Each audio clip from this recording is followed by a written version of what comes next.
మారాలి అనిపిస్తే మారు. ఇతరుల కోసం మారకు, మారి నిన్ను నువ్వు కోల్పోకు. నిన్ను నువ్వు నమ్మితే గెలుపు శాసనం. అందరిని నమ్మితే జీవితం నాశనం. కోరుకున్న గమ్యం చేరాలంటే కోల్పోయిన దాని గురించి వదిలే వద్దు, లేదు అని ఈ రెండూ చెప్పి చూడండి. మనవాళ్లు మనతో ఎంతమంది ఉంటారో తెలుస్తుంది. గుణం గుడ్డిది, ఆలోచనలు అవిటివి. అయితే ఎన్ని పూజలు, పునస్కారాలు చేసినా దేవుడు మెచ్చడు. నిజమైన కల నిన్ను నిద్రపోనివ్వదు. ఏ కల లేనినవాడే ఎక్కువ గంటలు పడుకుంటాడు. కండల్లో బలముంటే సిపాయిగా మిగిలిపోతావేమో, అదే నీ ఆలోచనల్లో బలముంటే రాజువై ప్రపంచాన్ని ఏలుతావు. ఎవరికీ తొందరగా దగ్గరవ్వకూడదు. దగ్గరయ్యాక దూరం పెడితే ఆ బాధను భరించలే. నీకు కుదిరినప్పుడు కాదు, ఎదుట వారికి అవసరమైనప్పుడు చేస్తే దానిని సహాయం అంటారు. నువ్వు అనుకున్నది సాధించడానికి మాట మొదటి అస్త్రం అయితే, మౌనం ఆఖరి ఆయుధమని తెలిసి మసులుకో. ఒక వస్తువుని కొత్తలో బాగా ఇష్టపడి కొంతకాలం తర్వాత పక్కన పడేస్తాం.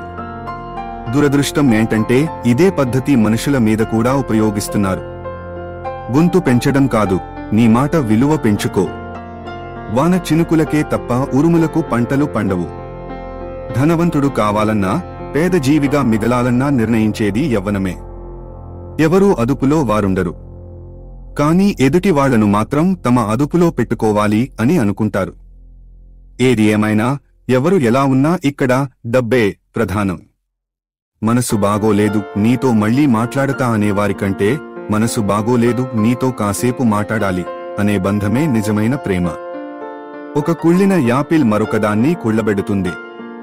చెడ్డ వారితో స్నేహం కూడా అంతే. బాధ్యత బయటికి చెప్పకు, ఎవరూ పట్టించుకోరు, పంచుకోరు. జీవితం అంటే కడుపు నింపుకునే ఆకలి కాదు. ప్రతి ఒక్కరి గుండెల్లో ఒక జ్ఞాపకంలా బ్రతకాలి. అన్నీ తెలుసు అన్న గర్వం ఉండకూడదు. ఒక జీవి రాక 9 నెలలు ముందే తెలిసిపోతుంది. కానీ మనం ప్రపంచం నుండి వెళ్లిపోయే విషయం 9 సెకన్ల ముందు కూడా తెలుసుకోలేం.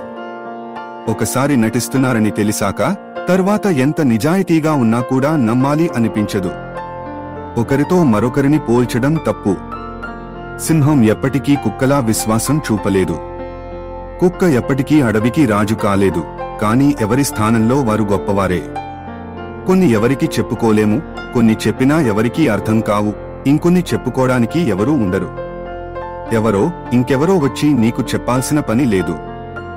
ఏకాంతంలో ఏకాగ్రతతో ఆలోచిస్తే నీకు నువ్వే గురువు, నీకు నువ్వే నీ సమస్యకు పరిష్కారం మార్గం చూసుకోగలవు.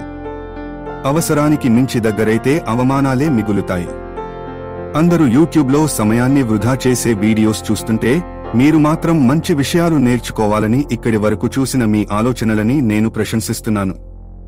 ఈ వీడియో నచ్చితే లైక్ చేయండి మరియు సబ్స్క్రైబ్ చేస్తారని ఆశిస్తున్నాను. Thank you.